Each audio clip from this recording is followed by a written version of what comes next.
Okay, so here's the head demolded, or the mask. This little thing here, this was like a drip. It actually went right here. And when I was demolding it, it broke off. So I can, and I still have to kind of clean this a little bit more. Little pieces of plastic. Oh, and this right here, this one came off.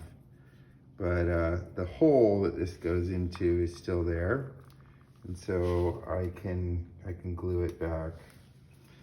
Everything else though is pretty solid. And I'll just show you, this is the back of it.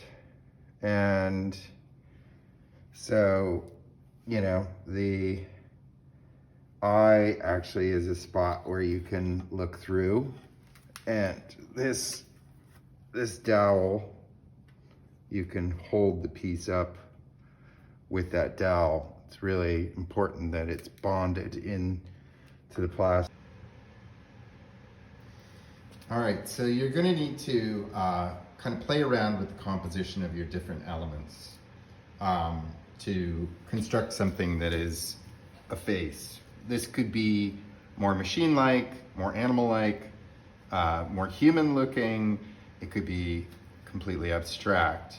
But it somehow has to hold together through the sort of assemblage of the different elements. Think of the categorization project that we first did in this class, and think about how you kind of organize different objects together formally to create a composition.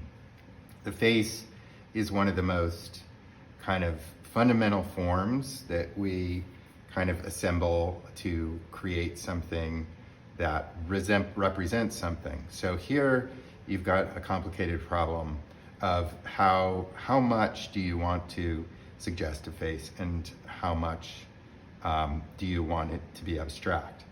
Anyways, once you've kind of determined a composition that you like, and you've thought about the repetition of forms, the kind of interrelationship between things, the content of maybe what they are, you know, and created a pleasing kind of relief assemblage, you're gonna need to think about a shape, right?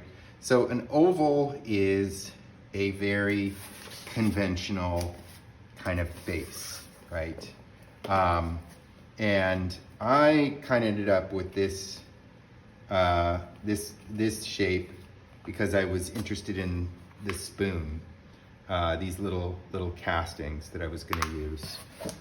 You do not need to make a template like this. I'm just doing this to illustrate to you how you're going to need to think about shape before you think about form. So, you know, again, this is like one of the most conventional kind of forms of a face. You could think about how you want to orient it, like, you know, placing it like this is maybe a more conventional human kind of face. Inverting it, it becomes maybe a little bit different. Might suggest something more egg-like. Or putting it off-center really kind of throws some asymmetry in it. Could be quite interesting. There are numerous different strategies that you could pursue, but once you determine a shape that works with your composition, and try out different things. I mean, like a diamond could be a very interesting shape, a square or a circle, you know, all of these different kind of shapes, I think, could become successful compositions. And that's where you, as the artist, are going to need to make a composition that kind of works for you. So for the purposes of this demo, I just kind of went with something very conventional and went with the kind of oval. And this is a cardboard form where I tried to take this shape and make it into something that was more dimensional so that it's not just a flat surface. So this is, going to become the mold that we are going to take these different elements and cast them into a sheet of plaster. So we're not going to be filling this up with plaster, not like we have filled like the molds. This, we're going to be laying a very thin coat of plaster all over it, and hopefully, if we have some fiber that you can find, put a little bit of fiber reinforcement in it. So you can see I've created a faceted form. I've put a 1-inch strip of cardboard around the outside so that I can kind of have like a cleanly delineated kind of shape.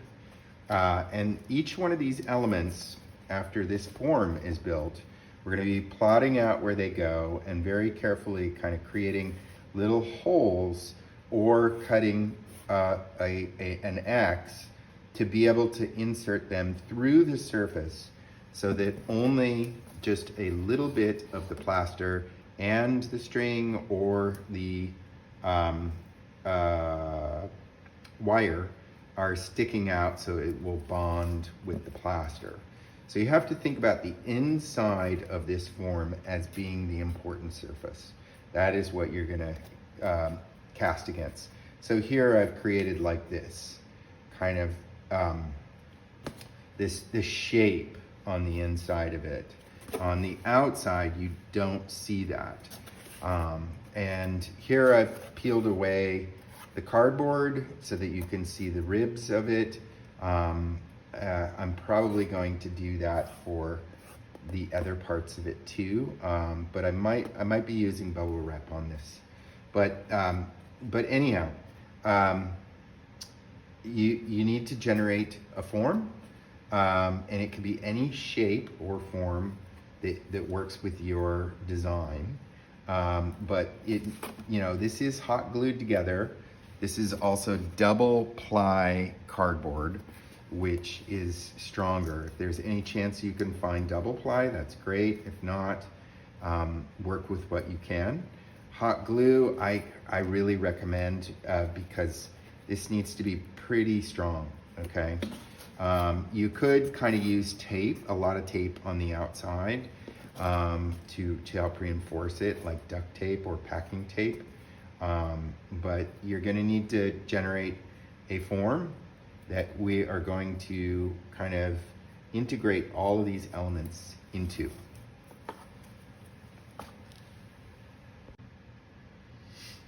Okay, so this is gonna be kind of like an eye. It's a hand holding a ball, and so I need it to be sticking through the surface. So what I'm gonna do is I'm gonna trace it very carefully, and then I'm going to take the Olfa knife and try to kind of place exactly where that needs to go, and then cut just a little bit smaller at first than the actual object, because if I cut it too big, it's just gonna fall right through. So I really want it to be just kind of snug in there, and just revealing some of the surface. So I have kind of made marks around where it's gonna go, and I'm just going to cut through the actual mask.